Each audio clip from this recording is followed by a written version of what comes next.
budem vlastne jesť to, čo tiktokery na TikToku. 24 hodín. Na raňajky zo mňa spravia modela. Škoricu. Bude to odporné. Nechajte tak. Čaute, som Nebuška a ja vás vítam pri mojom novom videu. Toto video bude veľmi špeciálne a zvláštne, keďže vás bavila séria, alebo proste vás bavilo video, kedy Siri rozhodovala, čo budem jesť 24 hodín. A teraz strašne letí TikTok. Všetci robia TikTok, hento, TikTok, tamto, TikTok, tamto, TikTok, tamto. A ja som sa rozhodla, dúfam, že to nikto dnešne natočil týmto videám, že TikTok mi bude vyberať 24 hodín jedlá, ktoré ja budem jesť. To znamená, že neviem, či to niektorí z vás, teda väčšina z vás pozná TikTok, keďže je to strašne známe, ale tu máte takú ikonku, že hľadať a ja si tam napríklad zadám, dajme tomu, že breakfast, niektoré z tých videí si vyberiem a také isté raňajky, ako tam sú, si budem, alebo nejaké podobné, si budem musieť spraviť aj ja a budem vlastne jesť to, čo tiktokery na TikToku. 24 hodín. Typujem, že polovicu ingrediencií doma nebudem mať, pretože tak je to vždy, keď točíte do 24 hodinovky, by sme podľa mňa mohli ísť na raňajky a hneď si to môžeme nájsť. Čo jem ako model na raňajky? Takže za mňa som model v živote nebude, ale nevadí, môžeme to skúsiť. Možno raňajky za mňa spravia modela. Vypnem zvuk kvôli autorským právam. Čo tam bude? Nie, my tam máme kávu, ja kávu neznášam. Čo to je? Oatmeal? Nie, škorica. Perfektné, škoricu neznášam. Toto je perfektné video, jej. Ja sa tak teším. OK, takže toto máme na raňajky. Takže ako prvé tam bola káva, moja milovaná káva. Viacerí viete, že mňa kávu neznášam. A bola tam aj s penou. Takže musíme vytvoriť penu a dáme si do toho cukor, lebo proste inak to nevypijem. Takže poďme sa spraviť nejakú kávu s mliekom. Dáme tam cukor a potom ideme na tie vločky. Troj sa asi rozhodol, že keď nemám rada kávu, mi tam dá čo najviac kávy, ako len vieš. Preto som stlačila kapučíno. Ale nevadí, ďakujem Stroj. I sa to vypijem a neskončí to v drese. Jediné také akéby zalievané vločky som našla proteínové, takže to bude odporné, pretože neviem, nemám to rada. Poďme to zaliať a tam písali ešte, že nejaké oriešky, že peanuts, potom škoricu. A ešte niečo, to si musím prečítať, ale pro sebe je to odporné. Škoricu maximálne znášam.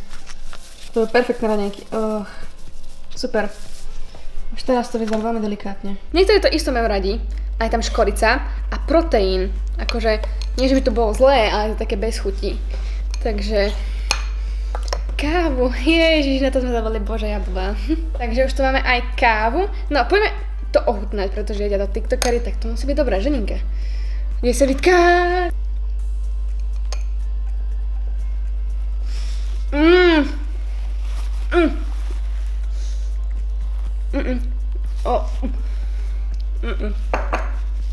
Mám dva škorice.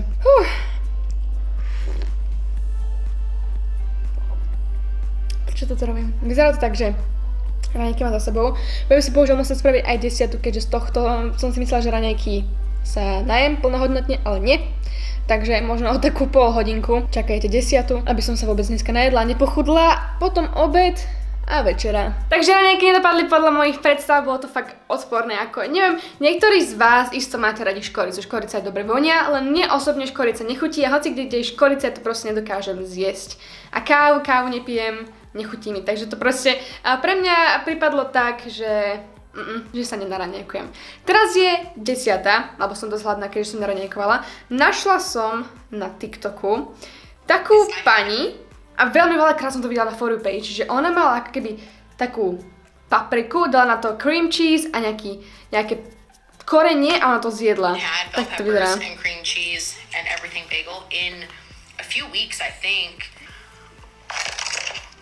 A proste toto je jej snack. Preto idem teraz do obchodu, idem si kúpiť cream cheese, idem si kúpiť papriku a skúsime sa takto nadesiatovať. Podľa to veľmi zaujímavé a poďme na to. Ja bola som v obchode iba po papriku. Čo som kúpila, že prečo som prišla len po papriku a že nechajte tak. Máme tu cream cheese. Cream cheese som zvolila karičku a potom tu máme niečo Big Bagels, tam dávala, neviem, ja som zvolila, že bazálka. Toto je veľmi zaujímavé. Takúto kombináciu som v živote nejedla a podľa mňa to nebude ani chutné. A nevadí, tá pani to jedáva každý jeden snack. Takže poďme na to. Cream cheese. Myslím, že to nebola dobrá voľba. Máme to takto a ona úplne s chuťou do toho kusla. Mám tu aj vodu. 3, 4.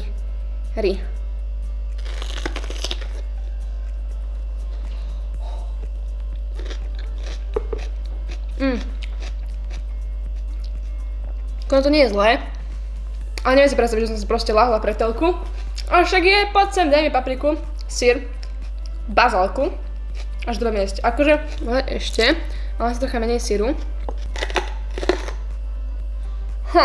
Nechala by som to takto, že raňajky 10 mám za sebou. Podľa mňa do takej hodinky, dvoch budeme mať aj obed. Ešte musím dať na TikToku, čo si dám na obed. Musím niečo vymysleť racionálne, aby som sa vôbec najedla, nepochudla tu. Ale každopádne vidíme sa, keď niečo prídem, čo budem jesť na obed. Takže ja už mám po raňajkách a 10. A teraz je čas na obed. A na obed som si vybrala taký TikTok, že pani tam jedla pizzu. Takže konečne sa najem a takto vyzerá ten TikTok, že to je vlastne obedná prestávka. A dala si pizzu. Takže idem zavolať a objednať si pizzu, potom sa vám ozvem, kedy príde a ideme to zjesť na TikTok obed. Prišla nám konečne pizza. Podľa toho TikToku tá teta mala tiež vlastne pizzu podľa vlastného výberu, ja mám tiež pizzu podľa vlastného výberu. Raňajky a 10 to nerátam, ako keby to vôbec v tomto videu nebolo, keď som to vôbec nejedla. Ale teraz sa konečne môžeme nájsť, môžeme dať pizzu. Zistíme, či mi vôbec bude chutiť, pretože asi prvýkrát ochutnávam tento druh pice. Ale dúfam, že mi tento obed bude stačiť, nebudem musieť niečo ešte dojedať po obede, bude mi stačiť až večera, takže poďme na to. Konečne niektorí tiktokeri rozmýšľajú ako iní ľudia a ide také veci, ktoré mi aj chutia. Mamina to teraz vedľa mňa robí polievku a ja to nemôžem jesť, pretože im celý deň iba tiktokov jedla. A nevadí. Poďme to ochutnať. No, tak s týmto obedom som maximálne spokojná.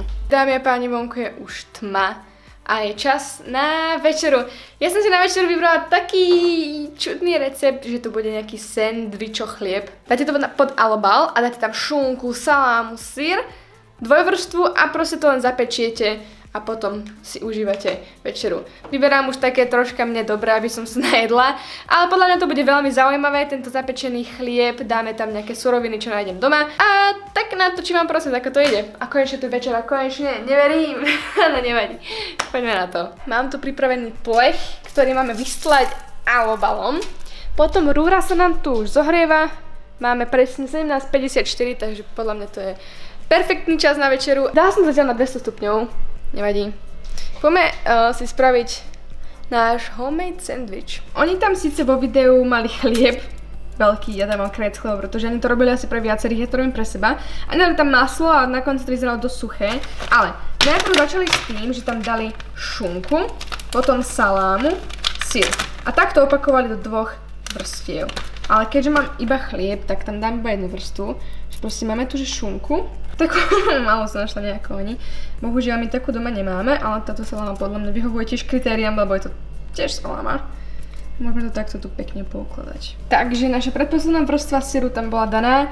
Teraz tam dáme už len takto chlieb. A ideme to dať do rúry. Ešte na to dáme alobal, tak to bolo. Proste ešte na to dáme alobal a dáme to potom do rúry. A máme to v rúre v 2 vrstvách alobalu, spodnej a vrchnej.